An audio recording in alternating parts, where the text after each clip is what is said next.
The Rape of the Mind. The Psychology of Thought Control, Menticide, and Brainwashing. Joost A. Meerloo, M.D. Instructor in Psychiatry, Columbia University Lecturer in Social Psychology, New School for Social Research, former Chief, Psychological Department, Netherlands Forces. 1956. Narrated by Skeptical Waves. Part 1. The Techniques of Individual Submission. The first part of this book is devoted to various techniques used to make man a meek conformist. In addition to actual political occurrences, attention is called to some ideas born in the laboratory and to the drug techniques that facilitate brainwashing. The last chapter deals with the subtle psychological mechanisms of mental submission. Chapter 1. You too would confess. A fantastic thing is happening in our world. Today a man is no longer punished only for the crimes he has in fact committed.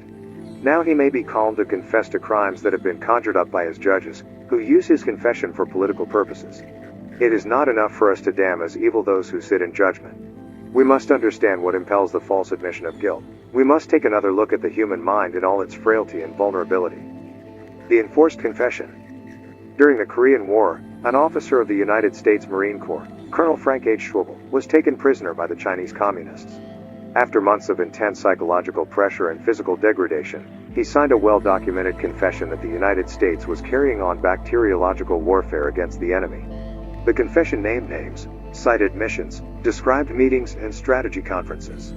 This was a tremendously valuable propaganda tool for the totalitarians. They cabled the news all over the world. The United States of America is fighting the peace-loving people of China by dropping bombs loaded with disease-spreading bacteria, in violation of international law.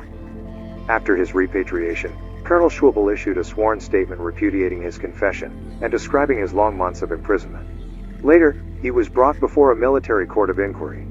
He testified in his own defense before that court. I was never convinced in my own mind that we in the 1st Marine Air Wing had used bug warfare. I knew we hadn't, but the rest of it was real to me: the conferences, the planes, and how they would go about their missions. The words were mine, the colonel continued, but the thoughts were theirs. That is the hardest thing I have to explain, how a man can sit down and write something he knows is false, and yet, to sense it, to feel it, to make it seem real. This is the way Dr. Charles W. Mayo, a leading American physician and government representative, explained brainwashing in an official statement before the United Nations. The tortures used, although they include many brutal physical injuries, are not like the medieval torture of the rack and the thumbscrew. They are subtler, more prolonged, and intended to be more terrible in their effect. They are calculated to disintegrate the mind of an intelligent victim, to distort his sense of values, to a point where he will not simply cry out, "I did it," but will become a seemingly willing accomplice to the complete disintegration of his integrity and the production of an elaborate fiction. The Schwabel case is but one example of a defenseless prisoner being compelled to tell a big lie. If we are to survive as free men, we must face up to this problem of politically inspired mental coercion, with all its ramifications. It is more than 20 years, in 1956, since psychologists first began to suspect that the human mind can easily fall prey to dictatorial powers. In 1933, the German Reichstag building was burned to the ground. The Nazis arrested a Dutchman, Marinus van der Lubbe, and accused him of the crime. Van der Lubbe was known by Dutch psychiatrists to be mentally unstable. He had been a patient in a mental institution in Holland, and his weakness and lack of mental balance became apparent to the world when he appeared before the court. Wherever news of the trial reached, men wondered, can that foolish little fellow be a heroic revolutionary, a man who is willing to sacrifice his life to an ideal? During the court sessions, van der Lubbe was evasive, dull, and apathetic. Yet the reports of the Dutch psychiatrists described him as a gay, alert, unstable character, a man whose moods changed rapidly, who liked to vagabond around, and who had all kinds of fantasies about changing the world. On the 42nd day of the trial, van der Lubbe's behavior changed dramatically. His apathy disappeared. It became apparent that he had been quite aware of everything that had gone on during the previous sessions. He criticized the slow course of the procedure. He demanded punishment either by imprisonment or death. He spoke about his inner voices. He insisted that he had his moods in check. Then he fell back into apathy. We now recognize these symptoms as a combination of behavior forms which we can call a confession syndrome. In 1933, this type of behavior was unknown to psychiatrists. Unfortunately, it is very familiar today and is frequently met in cases of extreme mental coercion. Van der Lubbe was subsequently convicted and executed. When the trial was over, the world began to realize that he had merely been a scapegoat. The Nazis themselves had burned down the Reichstag building and had staged the crime and the trial so that they could take over Germany.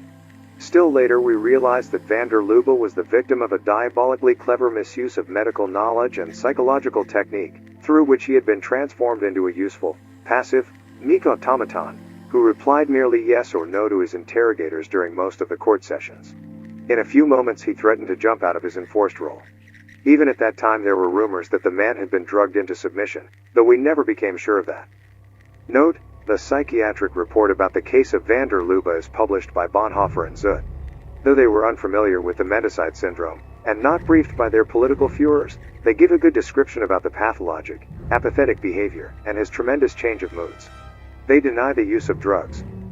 Between 1936 and 1938 the world became more conscious of the very real danger of systematized mental coercion in the field of politics. This was the period of the well-remembered Moscow Purge trials. It was almost impossible to believe that dedicated old Bolsheviks, who had given their lives to a revolutionary movement, had suddenly turned into dastardly traitors. When, one after another, every one of the accused confessed and beat his breast, the general reaction was that this was a great show of deception, intended only as a propaganda move for the non-communist world. Then it became apparent that a much worse tragedy was being enacted. The men on trial had once been human beings. Now they were being systematically changed into puppets.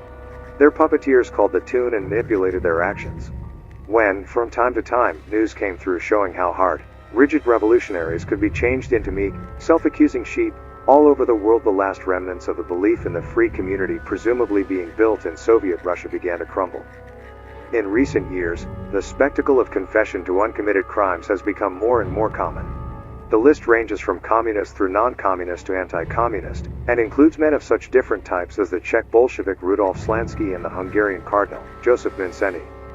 Mental coercion and enemy occupation. Those of us who lived in the Nazi-occupied countries during the Second World War learned to understand only too well how people could be forced into false confessions, and into betrayals of those they loved. I myself was born in the Netherlands and lived there until the Nazi occupation forced me to flee. In the early days of the occupation, when we heard the first eyewitness descriptions of what happened during Nazi interrogations of captured resistance workers, we were frightened and alarmed. The first aim of the Gestapo was to force prisoners under torture to betray their friends and to report new victims for further torture. The brown shirts demanded names and more names, not bothering to ascertain whether or not they were given falsely under the stress of terror. I remember very clearly one meeting held by a small group of resistors to discuss the growing fear and insecurity. Everybody at that meeting could expect to be mentioned and picked up by the Gestapo at some time. Should we be able to stand the Nazi treatment, or would we also be forced to become informers? This question was being asked by anti-Nazis in all the occupied countries. During the second year of the occupation we realized that it was better not to be in touch with one another. More than 2 contacts were unsafe. We tried to find medical and psychiatric preventives to harden us against the Nazi torture we expected. As a matter of fact, I myself conducted some experiments to determine whether or not narcotics would harden us against pain. However, the results were paradoxical. Narcotics can create pain and sensitivity, but their dulling action at the same time makes people more vulnerable to mental pressure. Even at that time we knew, as did the Nazis themselves, that it was not the direct physical pain that broke people, but the continuous humiliation and mental torture. One of my patients, who was subjected to such an interrogation, managed to remain silent. He refused to answer a single question, and finally the Nazis dismissed him. But he never recovered from this terrifying experience. He hardly spoke even when he returned home. He simply sat bitter, full of indignation, and in a few weeks he died. It was not his physical wounds that had killed him. It was the combination of fear and wounded pride. We held many discussions about ways of strengthening our captured underground workers or preventing them from final self-betrayal. Should some of our people be given suicide capsules? That could only be a last resort. Narcotics like morphine give only a temporary anesthesia and relief. Moreover, the enemy would certainly find the capsules and take them away. We had heard about German attempts to give cocaine and amphetamine to their air pilots for use in combat exhaustion, but neither medicament was reliable. Those drugs might revive the body by making it less sensitive to pain, but at the same time they dull the mind. If captured members of the underground were to take them, as experiments had shown, their bodies might not feel the effects of physical torture, but their hazy minds might turn them into easier dupes of the Nazis. We also tried systematic exercises in mental relaxation and auto-hypnosis, comparable with yogi exercises, in order to make the body more insensitive to hunger and pain. If an individual's attention is fixed on the development of conscious awareness of automatic body functions, such as breathing, the alert functioning of the brain cortex can be reduced, and awareness of pain will diminish.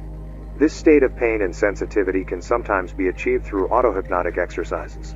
But very few of our people were able to bring themselves into such anesthesia. Finally, we evolved this simple psychological trick. When you can no longer outwit the enemy or resist talking, the best thing to do is to talk too much. This was the idea: keep yourself sullen and act the fool, play the coward and confess more than there is to confess. Later we were able to verify that this method was successful in several cases. Scatterbrained simpletons confused the enemy much more than silent heroes whose stamina was finally undermined in spite of everything. I had to flee Holland after a policeman warned me that my name had been mentioned in an interrogation. I had twice been questioned by the Nazis on minor matters and without bodily torture. When they later caught up with me in Belgium, probably as the result of a betrayal, I had to undergo a long initial examination in which I was beaten, fortunately not too seriously. The interview had started pleasantly enough. Apparently, the Nazi officer in charge thought he would be able to get information out of me through friendly methods. Indeed, we even had a discussion, since I am a psychiatrist, about the methods used in interrogation. But the officer's mood changed, and he behaved with all the sadistic characteristics we had come to expect from his type. Happily, I managed to escape from Belgium that very night before a more systematic and more torturous investigation could begin. Arriving at the London headquarters after an adventurous trip through France and Spain, I became chief of the psychological department of the Netherlands forces in England. In this official position, I was able to gather data on what was happening to the millions of victims of Nazi terror and torture. Later on, I questioned and treated several escapees from internment and concentration camps. These people had become real experts in suffering. The variety of human reactions under those infernal circumstances taught us an ugly truth: the spirit of most men can be broken. Men can be reduced to the level of animal behavior. Both torturer and victim finally lose all human dignity. My government gave me the power to investigate a group of traitors, and I also interrogated imprisoned Nazis.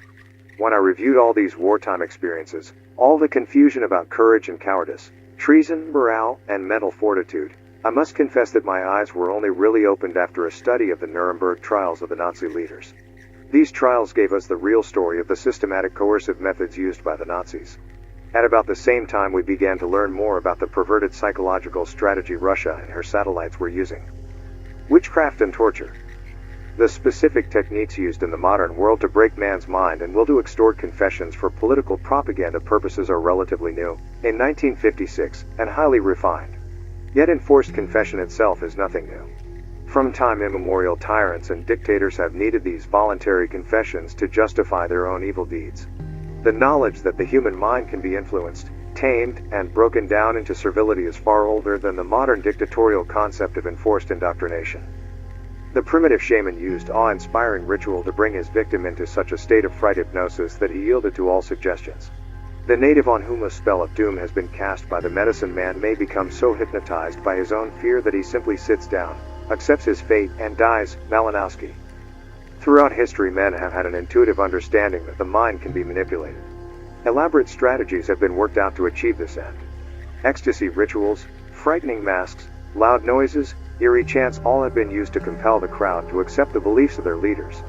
Even if an ordinary man at first resists a cruel shaman or medicine man, the hypnotizing ritual gradually breaks his will.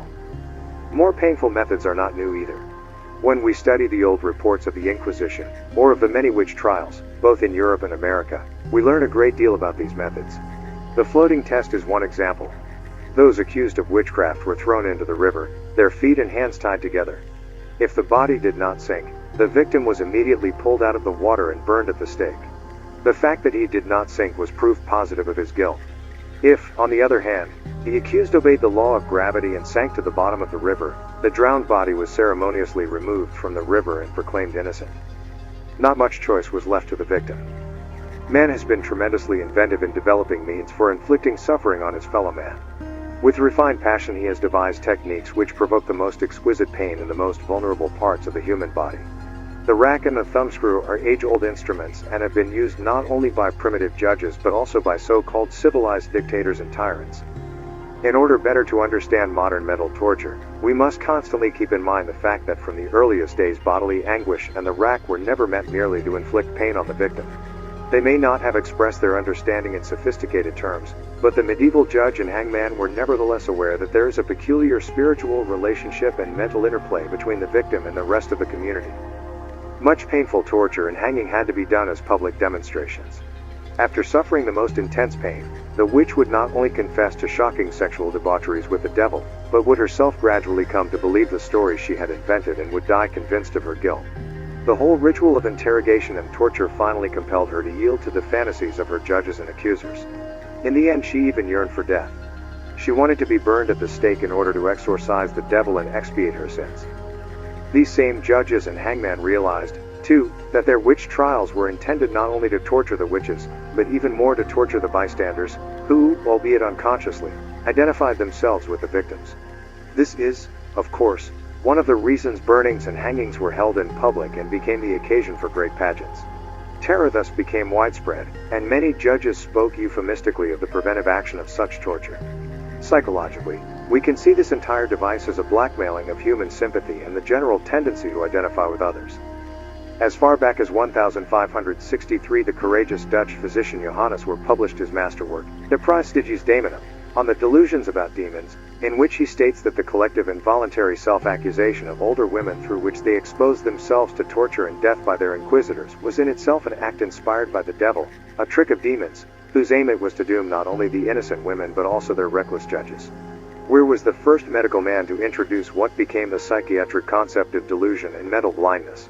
Wherever his book had influence, the persecution of witches ceased, in some countries more than 150 years before it was finally brought to an end throughout the civilized world. His work and his insights became one of the main instruments for fighting the witch delusion and physical torture. Boschwitz were realized even then that witches were scapegoats for the inner confusion and desperation of their judges and of the zeitgeist in general. The refinement of the rack. All knowledge can be used either for good or for evil, and psychology is not immune to this general law. Psychology has delivered up to man new means of torture and intrusion into the mind. We must be more and more aware of what these methods and techniques are if we are successfully to fight them. They can often be more painful and mentally more paralyzing than the rack. Strong personalities can tolerate physical agony. Often it serves to increase stubborn resistance. No matter what the constitution of the victim, physical torture finally leads to a protective loss of consciousness. But to withstand mental torture leading to creeping mental breakdown demands an even stronger personality. What we call brainwashing, a word derived from the Chinese Xinao, is an elaborate ritual of systematic indoctrination, conversion, and self-accusation used to change non-communists into submissive followers of the party. Hunter. Menticide is a word coined by me and derived from mens, the mind, and cadir, to kill.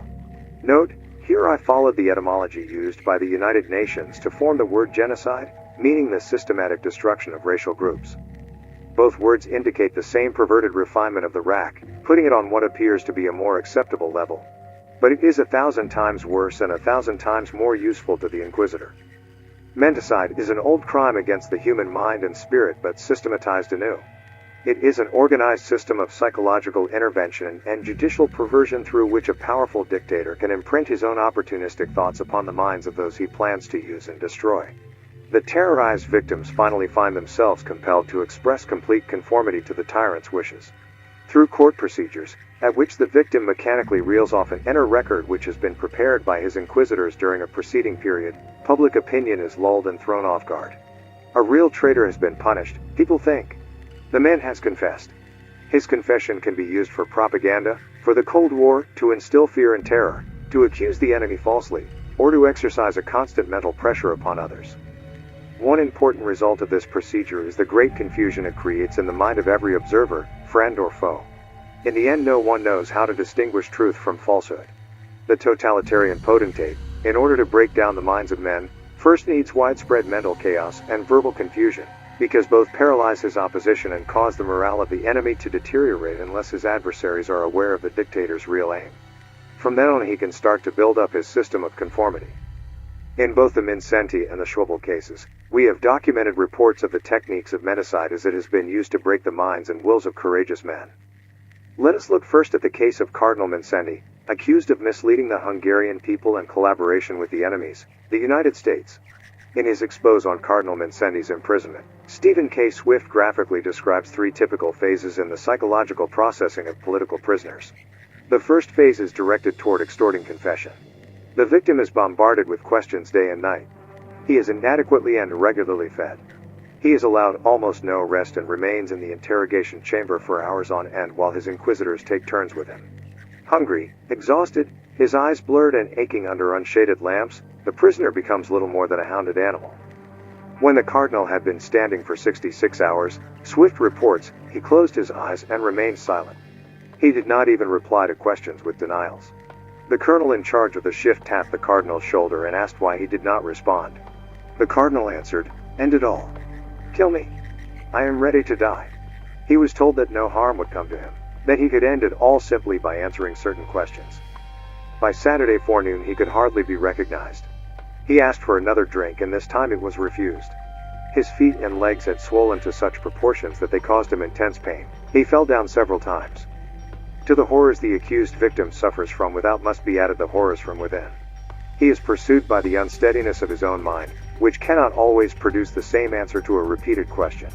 As a human being with a conscience he is pursued by possible hidden guilt feelings, however pious he may have been, that undermine his rational awareness of innocence.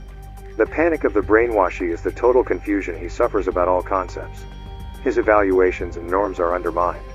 He cannot believe in anything objective anymore except in the dictated and indoctrinated logic of those who are more powerful than he. The enemy knows that, far below the surface, human life is built up of inner contradictions. He uses this knowledge to defeat and confuse the brainwashy. The continual shift of interrogators makes it ever more impossible to believe in consecutive thinking. Hardly has the victim adjusted himself to one inquisitor when he has to change his focus of alertness to another one. Yet, this inner clash of norms and concepts, this inner contradiction of ideologies and beliefs is part of the philosophical sickness of our time. As a social being, the cardinal is pursued by the need for good human relationships and companionship. The constantly reiterated suggestion of his guilt urges him toward confession. As a suffering individual, he is blackmailed by an inner need to be left alone and undisturbed, if only for a few minutes.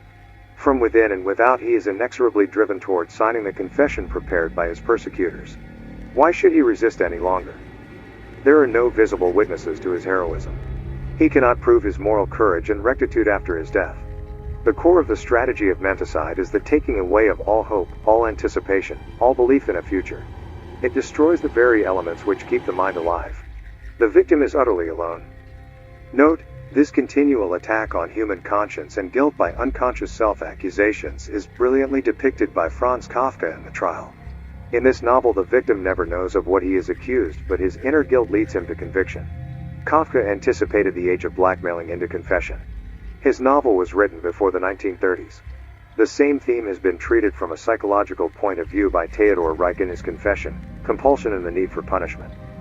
If the prisoner's mind proves too resistant, narcotics are given to confuse it: mescaline, marijuana, morphine, barbiturates, alcohol. If his body collapses before his mind capitulates, he receives stimulants, benzodrine, caffeine, chloramine, all of which help to preserve his consciousness until he confesses.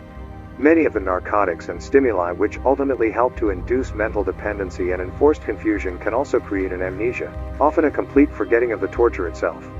The torture techniques achieve the desired effect, but the victim forgets what has actually happened during the interrogation. The clinicians who do therapeutic work with amphetamine derivatives, which when injected into the bloodstream help patients to remember long-forgotten experiences, are familiar with the drug's ability to bring soothing forgetfulness of the period during which the patient was drugged in question. Next, the victim is trained to accept his own confession, much as an animal is trained to perform tricks.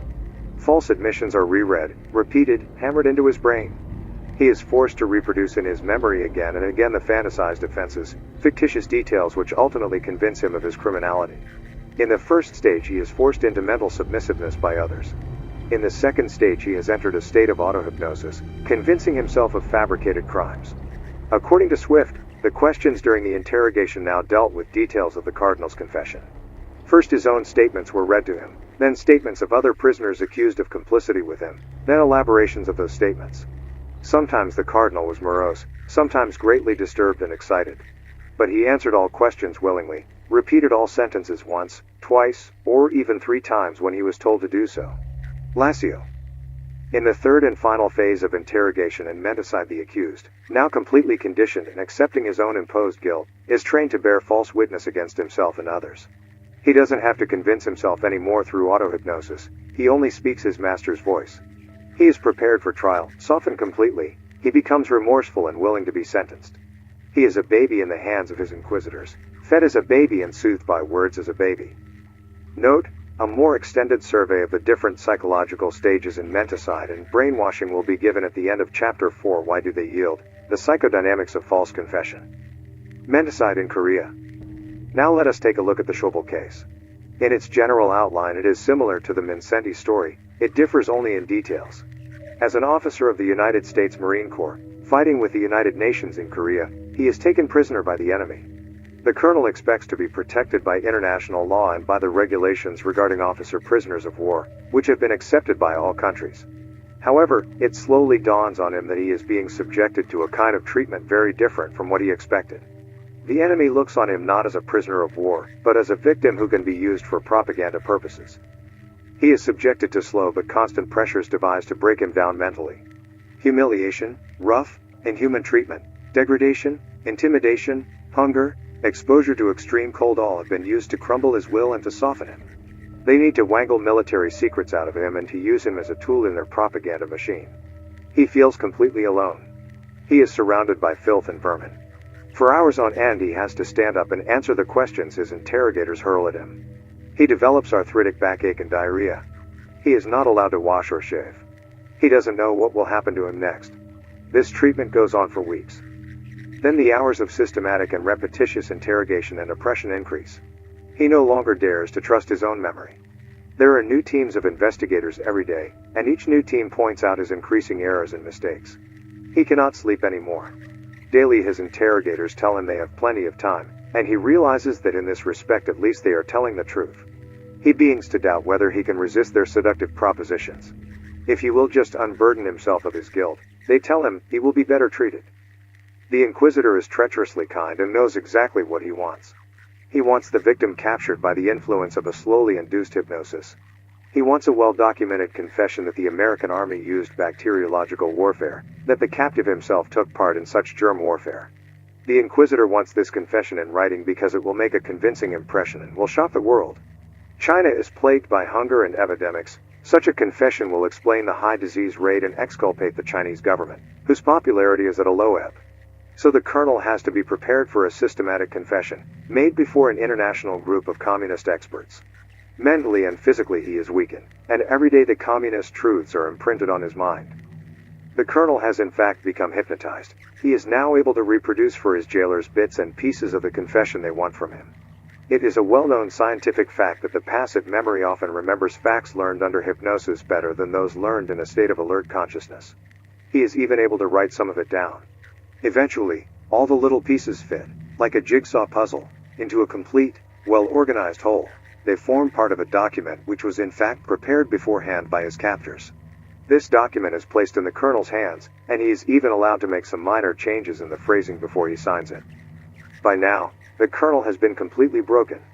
He has given in. All sense of reality is gone. Identification with the enemy is complete. For weeks after signing the confession he is in a state of depression. His only wish is to sleep, have rest from it all. A man will often try to hold out beyond the limits of his endurance because he continues to believe that his tormentors have some basic morality, that they will finally realize the enormity of their crimes and will leave him alone. This is a delusion. The only way to strengthen one's defenses against an organized attack on the mind and will is to understand better what the enemy is trying to do and to outwit him. Of course, one can vow to hold out until death, but even the relief of death is in the hands of the inquisitor. People can be brought to the threshold of death and then be stimulated into life again so that the torments can be renewed. Attempts at suicide are foreseen and can be forestalled. In my opinion, hardly anyone can resist such treatment. It all depends on the ego strength of the person and the exhaustive technique of the inquisitor. Each man has his own limit of endurance, but that this limit can nearly always be reached and even surpassed is supported by clinical evidence. Nobody can predict for himself how he will handle a situation when he is called to the test. The official United States report on brainwashing, see the New York Times, August 18, 1955, admits that virtually all American POWs collaborated at one time or another in one degree or another, lost their identity as Americans, thousands lost their will to live, and so forth.